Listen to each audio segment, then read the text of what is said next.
Structure and bonding. आज हम first year के स्ट्रक्चर एंड बॉन्डिंग में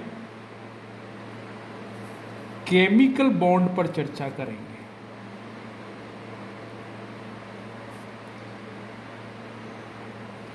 केमिकल बॉन्ड वह बल जिसके द्वारा परमाणु परस्पर संयोग कर अणु बनाते हैं, यानी कि ये H और ये H दोनों जुड़कर H2 का निर्माण कर रहे हैं। तो ये बॉन्ड जो दोनों के बीच में है ये केमिकल बॉन्ड कहलाता है। केमिकल बॉन्ड दो प्रकार के होते हैं, आयनिक बॉन्ड और कोवेलेंट बॉन्ड।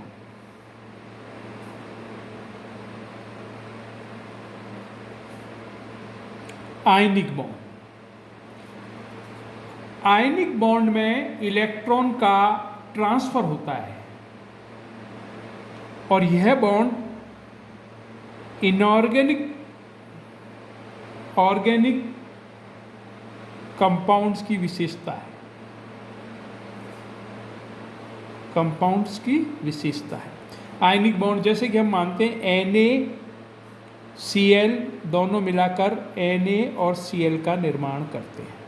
तो यहाँ पर Na के पास में 2, 8, 1 अर्थात आउटर मोस्ट में 1 इलेक्ट्रॉन है, Cl के पास में 2, 8, 7 यानी कि आउटर मोस्ट में 7 है। तो ये Na 1 इलेक्ट्रॉन का Cl के पास में ट्रांसफ़र कर देगा। इसका इलेक्ट्रॉनिक विन्यास हो जाएगा 2, 8, 8 और Na का रह जाएगा 2, 8। इस प्रकार Na ने 1 इलेक्ट्रॉन Cl को ट्रांसफ़र कर दिया तो Na पॉजिटिव Cl नेगेटिव, ये NaCl जो बना है वो आयनिक बॉन्ड कहलाता है, यानी कि इलेक्ट्रॉन का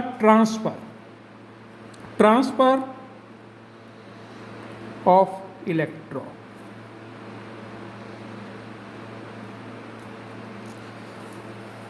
दूसरा बॉन्ड है कोवेलेंट बॉन्ड, सहसंयोजक बंध। इसमें इलेक्ट्रॉन की शेयरिंग होती है, शेयरिंग ऑफ इलेक्ट्रॉन है ये, शेयरिंग ऑफ इलेक्ट्रॉन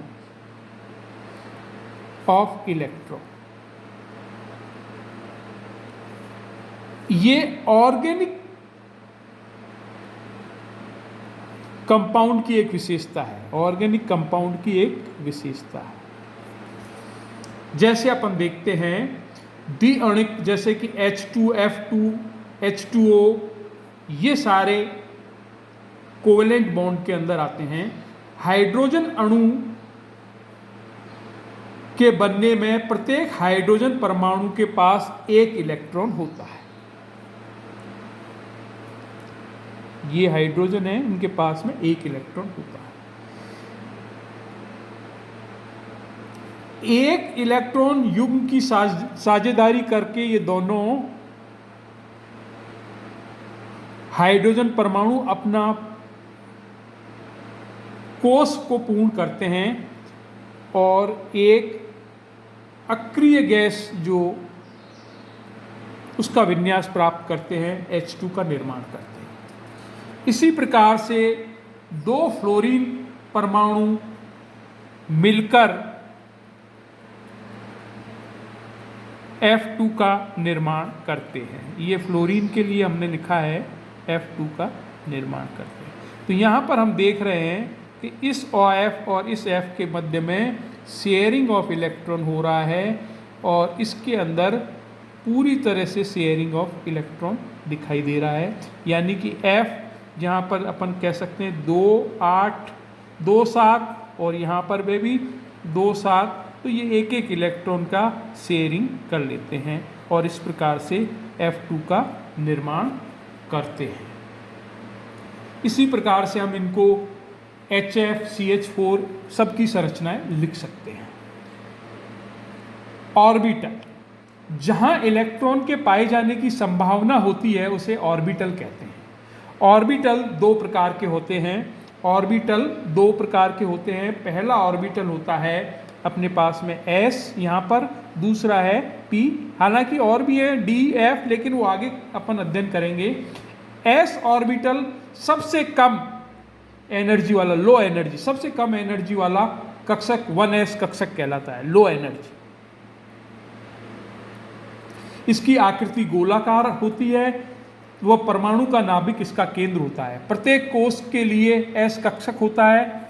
यह 1s, 2s, 3s आदि कहलाता है। इसकी आकृति गोलाकार होती है, जैसा कि हमने बताया है इसकी आकृति गोलाकार है और ये इस प्रकार से अपना शेप देता है। अपन देख रहे हैं ये x, ये y और ये एक z, ये 1s है।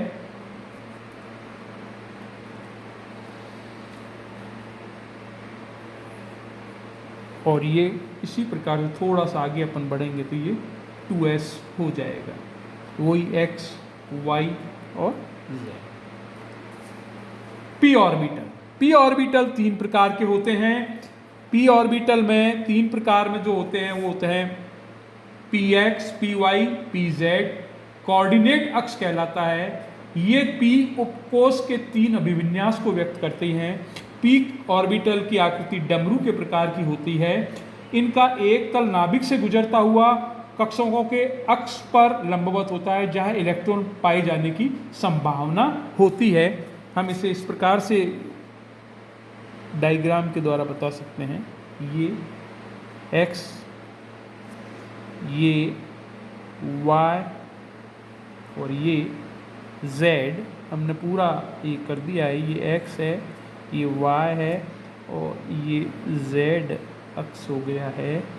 इस प्रकार से अपन p ऑर्बिटल को अपन बता सकते हैं, px, py और pz। इसके आधार पर टाइप्स ऑफ बॉन्डिंग दो प्रकार के होते हैं, सिग्मा बॉन्ड और पाई बॉन्ड। सिग्मा बॉन्ड वह बॉन्ड होता है जो परमाणु कक्षकों के सिरे पर अतिव्यापन करता है, सिग्मा बॉन्ड बनता है।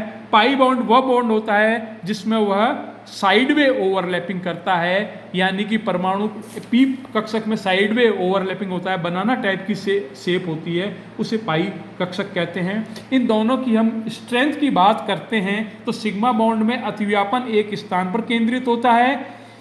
फलस्वरूप इसके कारण ये सिग्मा बॉन्ड एक मजबूत और प्रबल बॉन्ड होता है, जबकि पाई बॉन्ड में अतिव्यापन ओवरलैपिंग जो है दो भागों में बढ़ जाती है। इसके कारण से अतिव्यापन इतना प्रभावी नहीं होता है और ये पाई बॉन्ड एक कमजोर या दुर्बल बंध कहलाता है।